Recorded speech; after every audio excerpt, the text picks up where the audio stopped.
మహాభారతం అరణ్య పర్వము షష్టాశ్వాసము.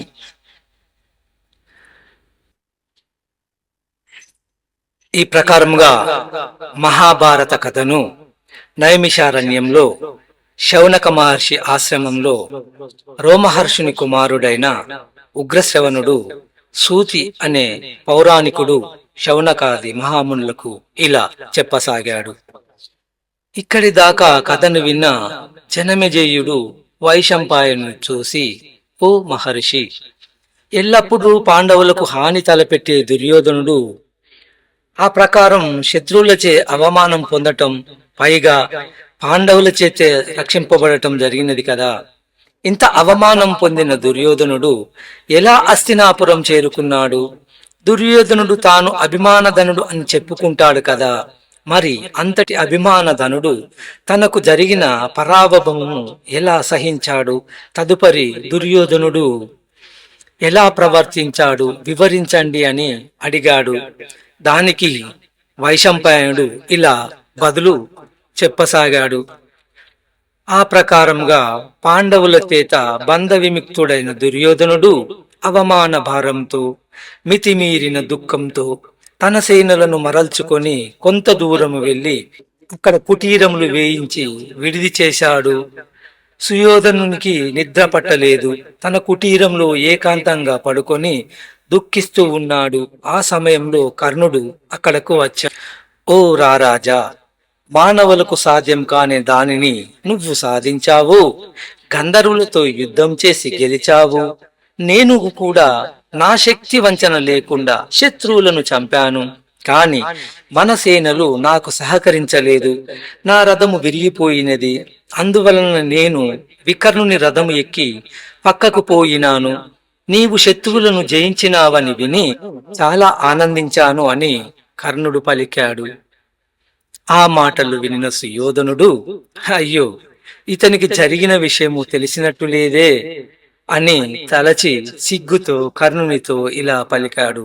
కర్ణ, నేను తమ్ములు గంధర్వులను ఎదిరించాము. నాకు చిత్రసేనునికి యుద్ధం జరిగినది. అతడు నన్ను, నా భార్యను, తమ్ములను, పరివారమును అందరినీ బంధించాడు. అంతలో మనవారు కొందరు ధర్మరాజు వద్దకు పోయి శరణు వేడారు. ధర్మరాజు తన తమ్ములను పంపాడు. వారు ముందు మంచి మాటలతో గంధర్వులకు నచ్చ చెప్పారు. వారు వినలేదు. పాండవులు గంధర్వులతో యుద్ధం చేశారు. చిత్రసేనుడు అర్జునునితో మాటలాడి ప్రసన్నుని చేసుకున్నాడు. భీముడు, అర్జునుడు, నకుల సహదేవులు, గంధర్వులు అందరూ నన్ను వెంట పెట్టుకొని ధర్మరాజు వద్దకు వెళ్ళారు. అప్పుడు ధర్మరాజు నన్ను విడిచిపెట్టాడు. కర్ణ, ఇంత అవమానము జరిగిన తర్వాత జీవించి ఉండుట నిరర్ధకము. ఇంక నేను ప్రజలను ఎలా పాలించగలను? నన్ను చూసి జనులు నవ్వరా? గంధర్వులతో యుద్ధం చేయుచున్నప్పుడు మరణించిన ఇంతటి అవమానము జరగకపోవును కదా. లోక ప్రాప్తి కలిగి ఉండేది కాబట్టి ఇంతటి అవమానముల పాలైన నేను ప్రాయోపవేశం చేసి మరణించుటయే ఉత్తమం. నా తరువాత దుశ్శాసనుడు మీకు నాయకుడు. అతనితో మీరు హస్తినాపురమునకు పొండు. ఈ అవమాన భారముతో నేను హస్తినాపురమునకు రాలేను. 10 మందిలో తిరగలేను. తండ్రి గారు ధృతరాష్ట్రునితో, తాత భీష్మునితో ఎలా సంపాదించగలను? ఇది అంతా నా ఆత్మదోషము. చేజేతులా చేసుకున్న కర్మము అనుభవించి తీరవలెను. చెడ్డవాడు సిరి సంపదలతో తొలుతూగుచున్నప్పుడు మంచి విద్యలు నేర్పవచ్చును కాని వాటిని సద్వినియోగము చేయకపోతే చెడిపోతాడు. నేను అంతే. అయినా నా అంతటి వాడిని ఒక గంధర్వుడు చెరపట్టడమా? ఎంతటి అవమానము! ఆత్మాభిమానము చెడినప్పుడు శరీరములో ప్రాణములు ఉండుట నిరర్ధకము. కాబట్టి వెంటనే ప్రాయోపవేశము చేసి ప్రాణత్యాగము చేసేదను. నా నిర్ణయమునకు తిరుగులేదు అన్నాడు దుర్యోధనుడు. పక్కనే ఉన్న దుశ్శాసనుని చూసి, దుశ్శాసన, నీకు రాజ్యాభిషేకము చేసేదను. శకుని కన్నులతో సహాయంతో ఈ భూమండలమును ఏలుకొనుము. నీ తమ్ములకు సంతోషము కలిగించుము. బ్రాహ్మణులను సన్మానింపుము, గురువులను భక్తితో కొలుచుకొనుము, ప్రజలను పాలింపుము అని అన్నాడు. ఆ మాటలకు దుశ్శాసనుడు తల్లడిల్లిపోయి అతని కాళ్ళ మీద పడి, అన్నయ్య, ఆ భూమి బద్దలైనను, హిమాలయాలు చెలించినను, సముద్రములు ఇంకిపోయినను, సూర్యచంద్రులు వారి తేజములు కోల్పోయినను, నీవే సార్వభౌముడవు, నేను ఈ రాజ్యభారమును వహింపజాలను అంటూ దుశ్శాసనుడు ఏడవసాగి. కర్ణుడు వారిద్దరిని చూసి, సుయోధన, దుశ్శాసన, మీరు ఇద్దరు ఈ ప్రకారము చిన్న పిల్లల వలె రోధించుట తగదు. ధైర్యము వహించి శోకమును విడువండి. ఈ విధంగా శోకించు వారిని చూసి శత్రువులు సంతోషించెదరు, కాబట్టి మీరు శోకింపవలదు. సుయోధన, చంద్రవంశపు రాజు ఒక అల్పుని మాదిరి దుఃఖించవచ్చునా? ఎన్నో భోగభాగ్యాలు అనుభవించవలసిన ఈ శరీరమును ఇలా త్యజింపదగునా? నీవే ఈ ప్రకారము దుఃఖించినా మమ్ములను ఓదార్చు వారెవరు? కాబట్టి నీ నిర్ణయమును మార్చుకొనుము. సుయోధన, నువ్వు పాండవుల చేత వైతివని దుఃఖిస్తున్నావు. అది సరికాదు. ఏ రాజు పాలనలో ప్రజలు నిశ్చింతగా జీవించుచున్నారో ఆ ప్రజలు రాజునకు సేవకులు. కావున రాజు ఆపదలో ఉన్నప్పుడు తమ పౌరుషమును చూసి రాజును రక్షించుట వారి ధర్మము. పాండవులు నీ దేశములో నివసిస్తూ నీ ఆజ్ఞలకు లోబడ్డవారు. నీ కింకరులు నీకు ఆపద వచ్చినప్పుడు నిన్ను రక్షించుట వారి ధర్మము. వారి కర్తవ్యము వారు నెరవేర్చారు. దానికి ఇంత వగచుట ఎందులకు? అదియును కాక పాండవులు జూదమాడి తమ రాజ్యము పోగొట్టుకొని నీకు దాసులైన వారు. వారి సమస్త సంపదలు నీ ఆధీనములు. వారు ఎల్లప్పుడూ నీకు దాస్యము చేయవలసిన వారు. ఈ మాత్రం సాయం చేయడం పెద్ద గొప్ప ఏమున్నది? కాబట్టి దానికి నీవు వగవవలదు. లెమ్ము, హస్తినాపురము పోదాము అని కర్ణుడు పలికాడు.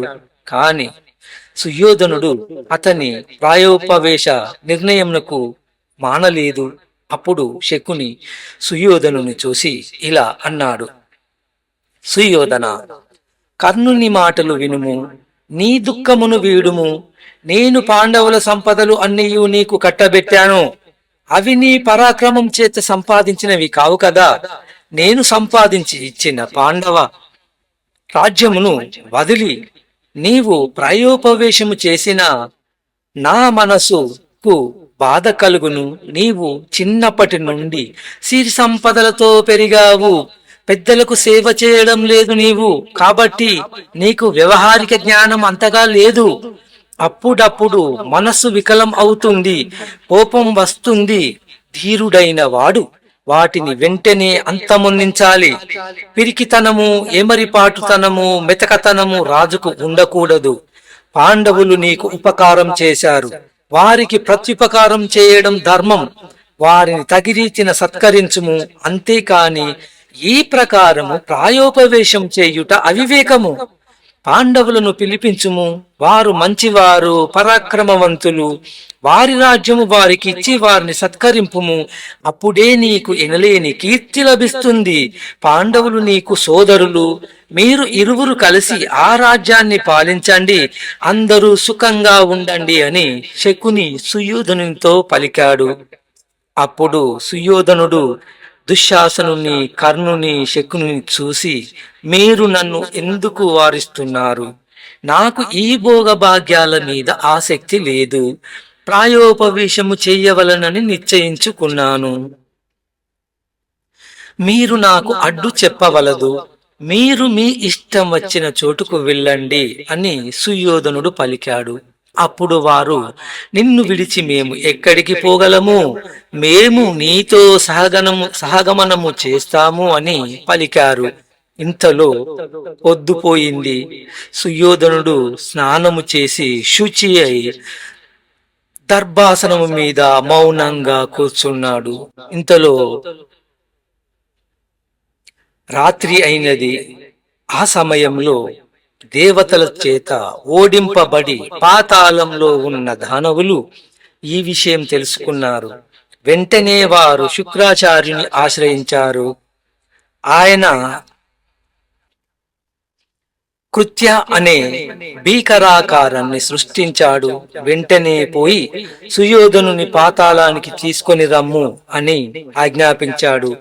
ఆ ప్రకారం కృత్య పోయి సుయోధనుని పాతాళానికి తీసుకొని వచ్చింది.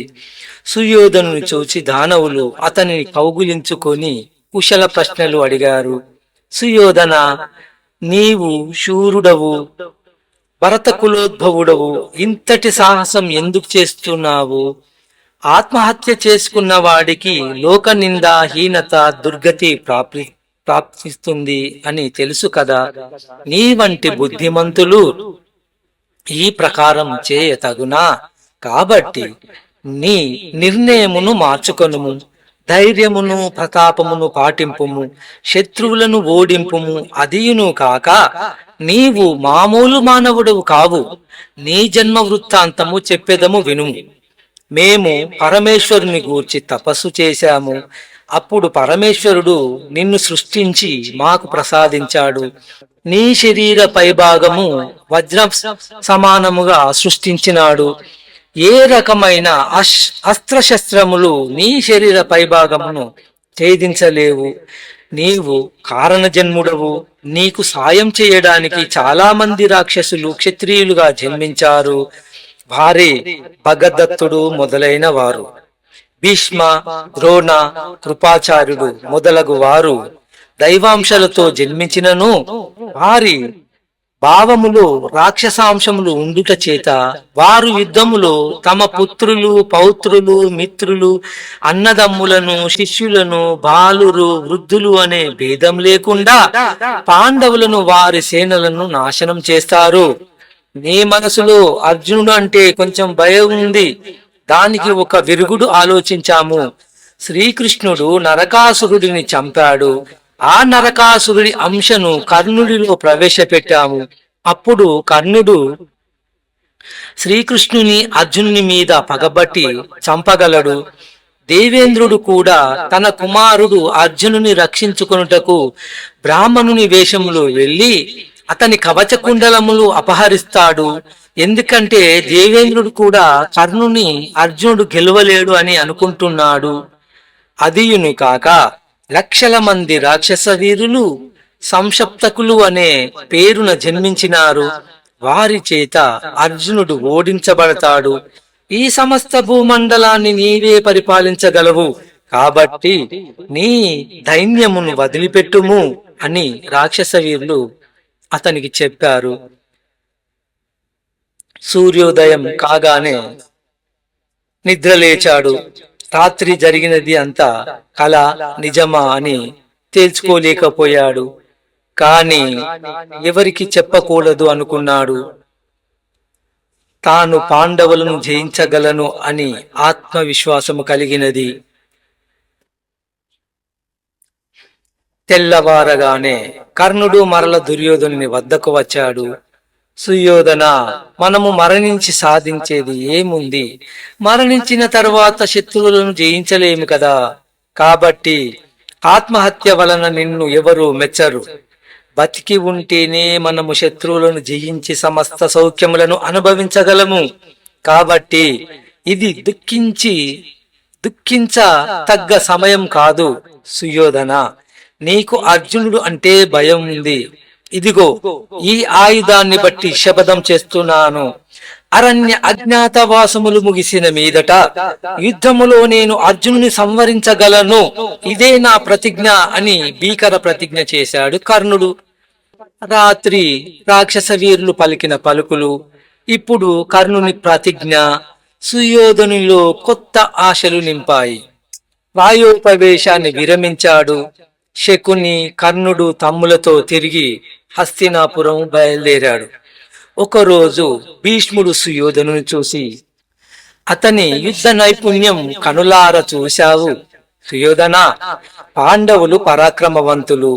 వారితో పోలిస్తే కనీసం 16వ పాలు కూడా లేడు ఈ కర్ణుడు. అతడు ఒట్టి మాటల వీరుడు. అతని నమ్మి నీ వంశమును నాశనం చేసుకోకు. ఇప్పటికన్నా పాండవులతో సంధి చేసుకుని సుఖంగా బతుకు.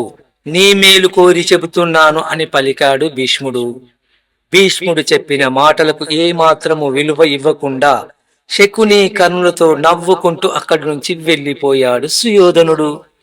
సుయోధనుడు కర్ణుని చూచి, కర్ణ, ధర్మరాజు రాజసూయ యాగం చేశాడు కదా, అలాంటి యాగము నేను చెయ్యాలని అనుకుంటున్నాను, తగు సన్నాహాలు కావించు అన్నాడు సుయోధనుడు.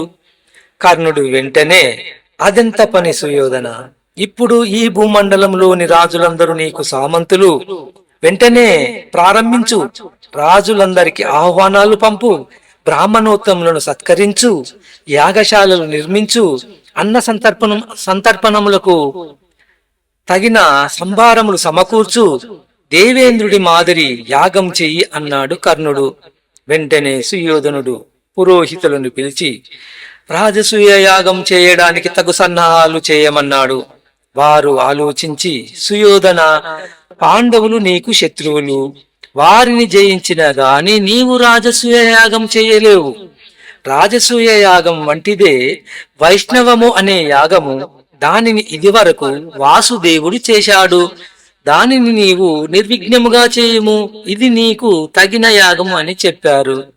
సుయోధనుడు దానికి సమ్మతించాడు. వెంటనే తల్లిదండ్రులు ధృతరాష్ట్రుడు, గాంధారికి, తాతా భీష్ములకు, గురువు ద్రోణులకు, కృపాచార్యులకు చెప్పి వారి అనుమతి తీసుకున్నాడు. అన్ని దేశాల రాజులను, బ్రాహ్మణోత్తములకు ఆహ్వానములు పంపాడు. పాండవులను ఆహ్వానించడానికి ఒక దూతను ద్వైతవనానికి పంపాడు. అతను ద్వైతవనానికి పోయి ధర్మరాజును కలిసి, ధర్మరాజా, రారాజు సుయోధనుడు ఒక మహాయాగము చేస్తున్నాడు, మిమ్ములను ఆహ్వానించడానికి నన్ను పంపాడు, కాబట్టి మీరు ఏం చేయవలసినది అని అర్థించాడు. సుయోధనుడు, యాగం చేయడం నాకు చాలా సంతోషంగా ఉంది, మా కురు వంశం పావనము అవుతుంది, మేము చేసుకొనిన ఒప్పందం ప్రకారం అరణ్య అజ్ఞాతవాసములు చేస్తున్నాము, మేము ఇప్పుడు రావడం సమంజసంగా ఉండదు, దయచేసి ఆ విషయం మీ రాజుతో చెప్పండి అని పలికాడు ధర్మరాజు. పక్కనే ఉన్న భీముడు అతన్ని చూసి, అరణ్య అజ్ఞాతవాసములు గడిచిన మీదట మేమే పిలువకుండానే వచ్చి మా ఆయుధాలతో అగ్నిగుండం పేర్చి అందులో నీ రాజు దుర్యోధనుని, అతని నోరుగురు తమ్ములను యజ్ఞ పశువులుగా అర్పించగలము అని చెప్పు అని పలికాడు. ఆ దూత అవే మాటలను సుయోధనునికి చెప్పాడు. యోగ నిర్వహణకు, యాగమునకు వచ్చిన వారికి సత్కరించడానికి తగు ఏర్పాట్లు చేయడానికి ధృతరాష్ట్రుడు విదురుని నియమించాడు. యాగం నిర్విఘ్నంగా పరిసమాప్తి అయినది. యాగమునకు వచ్చిన వారు సుయోధనుడు చేసిన యాగమును పొగిడారు. కొంతమంది మాత్రం ఆ యాగం ధర్మరాజు చేసిన రాజసూయ యాగంతో సరిపోదు అన్నారు. కర్ణుడు సుయోధనుని చూసి, సుయోధన, నీవు వైష్ణవ యాగమును నిర్విఘ్నముగా నెరవేర్చావు, ఇదే మాదిరి పాండవులను జయించి రాజసూయ యాగమును కూడా నెరవేర్చగలవు. నేను యుద్ధములో అర్జునుని చంపినదాకా నా కాలి గోళ్లను కూడా కడుగుకొనను అని శపథం చేశాడు.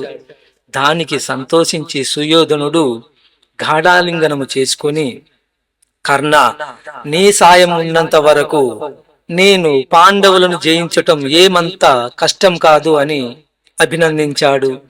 కర్ణుడు చేసిన శపథం విని ద్వైతవనంలో ఉన్న ధర్మరాజు భయపడ్డాడు.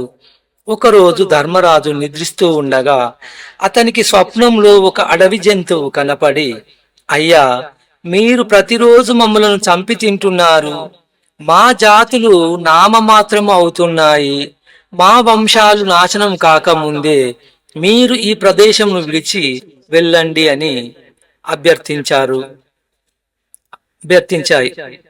మరునాడు ధర్మరాజు తన తమ్ములతో, భార్యతో, పురోహితులతో, బ్రాహ్మణులతో ద్వైతవనము విడిచి కామ్యక వనమునకు వెళ్ళారు.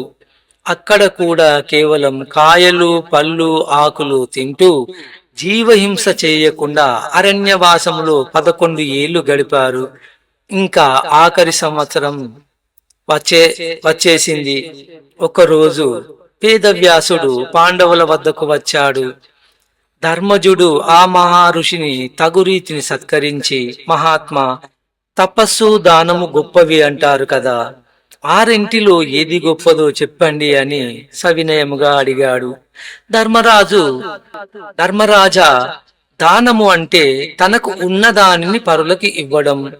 మనుష్యులకు ప్రాణముల కంటే ధనము అంటే ఎక్కువ తీపి. మనుష్యులు ఎన్ని కష్టములు పడినా ఏమి చేసినా ధనం కోసమే.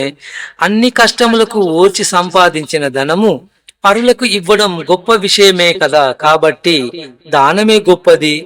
సాధారణంగా బుద్ధిహీనులు తాము అక్రమంగా ఆర్జించిన ధనదానం చేస్తూ ఉంటారు. దాని వలన పుణ్యం రాదు. న్యాయంగా సంపాదించిన ధనం కొంచెం దానం చేసిన పుణ్యం వస్తుంది. అలాంటి న్యాయార్జితమైన ధనము సకాలంలో దానం చేయాలి. సరి అయిన ప్రదేశంలో దానం చేయాలి. అది కూడా అయోగ్యుడికి దానం చేయరాదు, అపాత్ర దానం చేయరాదు. నీకు ఒక వ్రీహి ద్రోణాపాఖ్యానము చెప్తాను వినుము అని చెప్పసాగాడు. ధర్మరాజా, పూర్వము కురుక్షేత్రములో ముద్గలుడు అనే బ్రాహ్మణుడు ఉండేవాడు. అతడు పేదవాడు, కాని నిత్య సత్యవ్రతుడు, నిష్ఠాగరిష్ఠుడు. తనకు ఉన్న దానిలోనే అతిథులను సత్కరించేవాడు. పొలములలో రాలిన ధాన్యమును ఏరుకొని జీవనం సాగించేవాడు. ఒకరోజు అతని ఇంటికి దుర్వాసుడు అనే మునీశ్వరుడు వచ్చాడు. అతని ఆకారం పిచ్చివాని వలె ఉంది. ముద్గలుడు దుర్వాసునికి స్వాగతం పలికాడు. ఆర్ఘ్యపాద్యాదులు ఇచ్చి సత్కరించాడు. తనకు ఉన్న దానిలోనే దుర్వాసునికి భోజనం పెట్టాడు. దుర్వాసుడు భోజనం చేసి వెళ్ళిపోయాడు. తరువాత దుర్వాసుడు ప్రతి అమావాస్య పౌర్ణమికి ముద్గల్ని ఇంటికి వస్తూనే ఉన్నాడు. ముద్గలుడు తను నిరాహారుడై ఉండి ఆ మహామునికి భోజనం పెట్టేవాడు. ఆ విధంగా 6 పర్వదినాలు వరుసగా వచ్చాడు. దుర్వాసునుడు ముద్గలుడు మనసులో ఏమాత్రం కష్టపడకుండా ప్రీతితో దుర్వాసునకు భోజనం పెట్టాడు. దుర్వాసుడు ఆశ్చర్యపోయాడు. ఓ ముద్గల ముని, నీ వంటి దానశీలుని నేను ఈ లోకంలో చూడలేదు. నీవు సత్వగుణ సంపన్నుడవు, పుణ్యమూర్తివి. నీవు మనసులో ఏవగింజంత అవమానము చేయక, కొంచెము కూడా కోపము లేకుండా నీవు నాకు అతిథి పూజలు చేశావు. నీకు ఈ అన్నదానము సత్యము, నీ ధైర్యము, పరుల సొత్తును ఆశించకపోవడం, నీకు ధనములు, మనస్సును, ఇంద్రియములను సరిగా ఉంచునదే తపస్సు. అట్టి తపస్సు నువ్వు చేశావు. నీ అతిథి సత్కారములతో నేను తృప్తి చెందాను. నీకు సశరీరంగా స్వర్గలోకం ప్రాప్తి కలుగుతుంది అని చెప్పి దుర్వాసుడు వెళ్ళిపోయాడు. ఒక దేవదూత విమానాన్ని తీసుకొని ముద్గలుని దగ్గరకు వచ్చాడు. ముద్గల మహాముని, నీవు చేసిన పుణ్యము వలన నీకు స్వర్గలోక ప్రాప్తి కలిగినది. విమానము ఎక్కుము అని ప్రార్థించాడు. అప్పుడు ముద్గలుడు ఆ దేవదూతను చూసి, అయ్యా, దేవలోకం ఎలా ఉంటుంది అని అడిగాడు. అప్పుడు ఆ దేవదూత ఈ విధంగా చెప్పసాగాడు. తపస్సు చేసి సిద్ధి పొందిన మహామునులు, యజ్ఞాలు చేసిన వారు, సత్యసంధులు, ఇంద్రియములను జయించిన వారు, దానము చేసిన వారు, యుద్ధములో మరణించిన వీరులు దేవలోకంలో నివసిస్తూ ఉంటారు. ఇంకా అప్సరసలు, సిద్ధులు, సాధ్యులు, దేవమునులు, మరత్తులు కూడా నివసిస్తూ ఉంటారు. మేరు పర్వత శిఖరం అక్కడే ఉంది. ఉద్యానం ఉంది. అక్కడ ఆకలి దప్పులు ఉండవు, వ్యాధులు, ముసలితనము ఉండదు. అక్కడ అందరికీ తేజోమయ దేహాలు ఉంటాయి. స్వర్గలోకంలో ఉన్నంత కాలం ఎలాంటి దుఃఖాలు ఉండవు. నిరంతరం సౌఖ్యము, ఆనందము ఉంటుంది. స్వర్గలోకం పైన బ్రహ్మలోకం ఉంది. మనువులు, మహర్షులు అక్కడ ఉంటారు. అక్కడ పునర్జన్మ ఉండదు.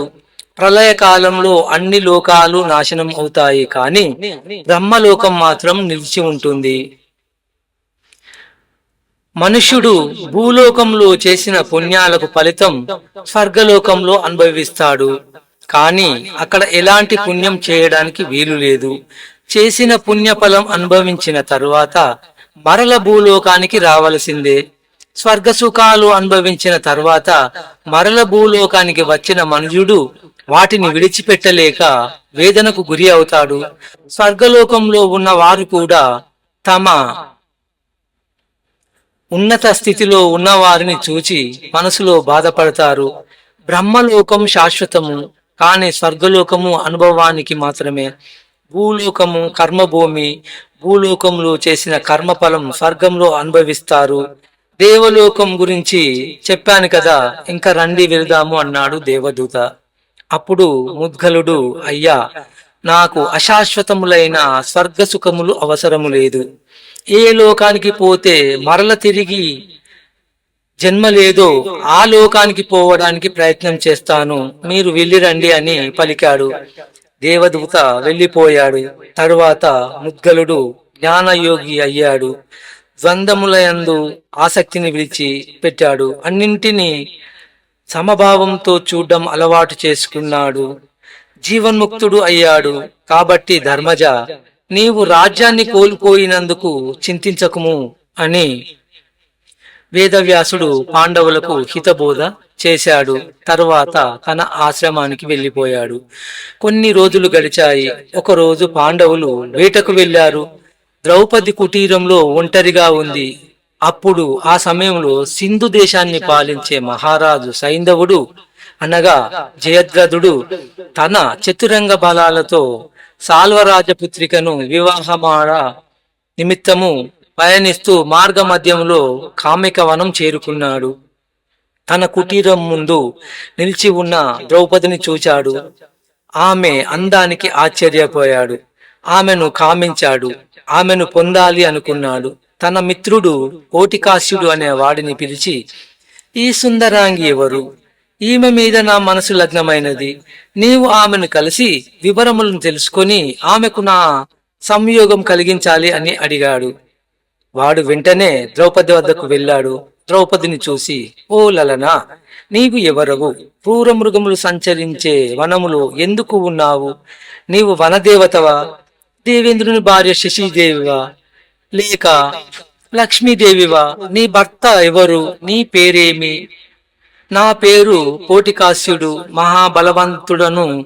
అడుగో, అక్కడ రథం మీద ఉన్నవాడు త్రికత్త దేశాధిపతి, ఆ పక్కన ఉన్నవాడు కళింగ దేశాధిపతి, ఆ పక్కన ఉన్నవాడు సింధు దేశాధీశుడు జయద్రథుడు.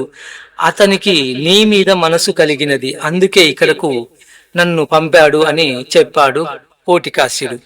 ఆ మాటలు విన్న ద్రౌపది అతని చూచి, అన్నా, నేను ఒంటరి దానను, పుత్రులు కలదానిని. నీవు నా దగ్గరకు రావడం మంచిది కాదు. నన్ను సామాన్య స్త్రీగా ఎంచి ఇలా మాట్లాడడం తగదు. నేను పాంచాల దేశాధీశుని కుమార్తెను. నా పేరు కృష్ణ. నేను పాండవులకు ధర్మపత్నిని. వారితో వనవాసం చేస్తున్నాను. కొంచెం సేపటిలో నా భర్తలు వస్తారు. మీరు కొంచెం సేపు ఈ సమీపంలో ఉండండి. పాండవులు రాగానే మీకు తగిన అతిథి సత్కారాలు చేయగలరు అని చెప్పి కుటీరంలోనికి వెళ్ళిపోయినది. కోటికాశ్యుడు పోయి ద్రౌపదిని గూర్చి వివరాలు జయద్రథునికి చెప్పాడు. ఎలాగైనా ద్రౌపదిని అపహరించి తీసుకువెళ్ళవలెననే తలంపుతో జయద్రథుడు ఆమె కుటీరం లోపలికి వెళ్ళాడు. ద్రౌపదిని చూసి, ద్రౌపది, నీకు క్షేమమేనా? పాండవులు క్షేమమేనా అని అడిగాడు. అయ్యా, అందరూ క్షేమమే. ఇప్పుడు నీవు మాకు అతిథివి. ఆ ఆసనాన్ని అలంకరించుము. నా భర్తలు వేటకు వెళ్లారు. వచ్చు సమయం అయినది. వారు వచ్చిన తర్వాత వారి చేత అతిథి సత్కారములు పొంది వెళ్ళవచ్చును అని పలికినది.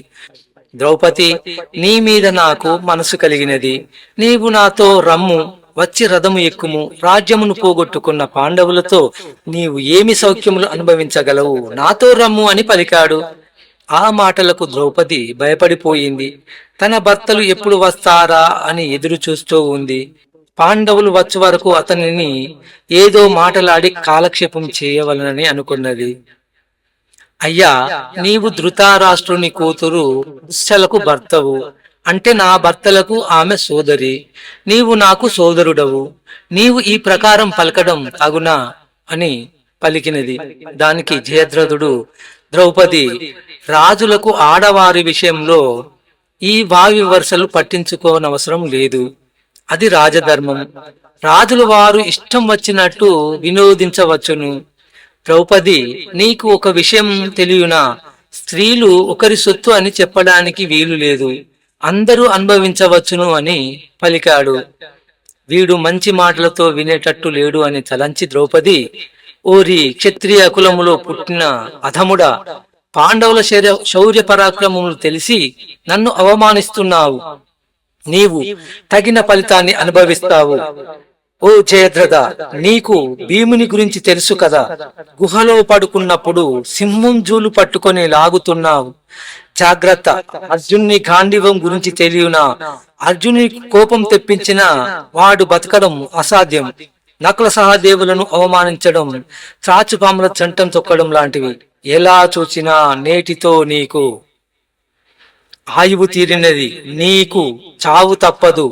నీకు చావు మూడి నాతో ఇలా మాట్లాడుతున్నావు, జాగ్రత్త అని హెచ్చరించినది. ఆ మాటలకు జయద్రథుడు నవ్వుతూ, పాండవుల సంగతి నాకు బాగా తెలియను, నన్ను భయపెట్టకుము, మేము పరాక్రమవంతులమే, ఇంకా మారు మాట్లాడక నా వెంట రమ్ము, అదుగో బంగారు రథం ఎక్కుము అని పలికాడు. జయద్రథ, నేను వీరుల ధర్మపత్నిని, నీతో ఎక్కువగా మాట్లాడనవసరం లేదు. మరల చెబుతున్నాను విను.